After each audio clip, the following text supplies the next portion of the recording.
Sistem pendidikan Indonesia sedang sangat kacau menurut saya. Ya.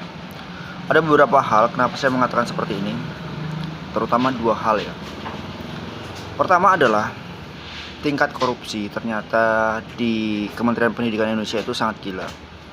Berita yang terakhir beredar menjadi topik hangat dari beritanya Kompas itu adalah tentang korupsi di Kementerian Pendidikan senilai 9,9 triliun.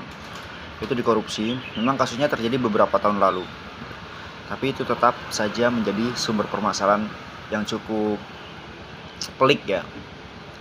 Kedua, tunjangan guru maupun dosen di Indonesia ini menjadi negara terendah jika dibandingkan dengan negara-negara Asia Tenggara. Terendah ya. Bahkan jika harus dibandingkan dengan Malaysia misalnya, kita kalah jauh. Negara yang paling besar tunjangan untuk tenaga pengajar, baik itu guru maupun dosen, itu adalah Singapura. Itu sangat tinggi. Ya. Yang kedua, yang ketiga adalah sistem dari pendidikannya itu di dalam namanya kurikulum. Ya. Kurikulum, entah mengapa saya merasa bahwa setiap pergantian pemerintah, setiap pergantian menteri pendidikan, kurikulum itu selalu mengalami perubahan. Ada bagusnya, ada enggaknya.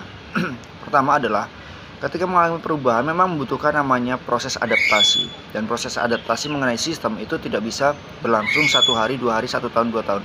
Butuh namanya bertahun-tahun untuk bisa menjadi settle dan bisa sangat bagus gitu ya, melalui evaluasi, melalui berbagai macam pengalaman yang bisa diperbaiki gitu, dan itu membutuhkan bertahun-tahun.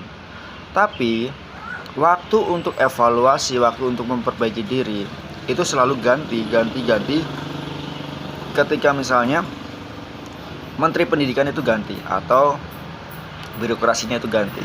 Jadi itu sangat membingungkan bagi tenaga pengajar.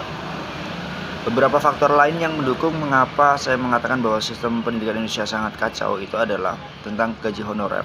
Guru-guru honorer itu mendapatkan gaji seberapa sih? Kita tahu bahwa guru-guru honorer itu gajinya itu sangat kecil, apalagi di daerah-daerah itu ya. Itu tergantung dari kebijakan sekolah. Bahkan ada beberapa guru yang gaji honornya itu dibayarkan 3 bulan sekali, misalnya seperti itu. Itu sangat kecil, tidak layak untuk atau tidak memenuhi untuk kebutuhan hidup sehari-hari.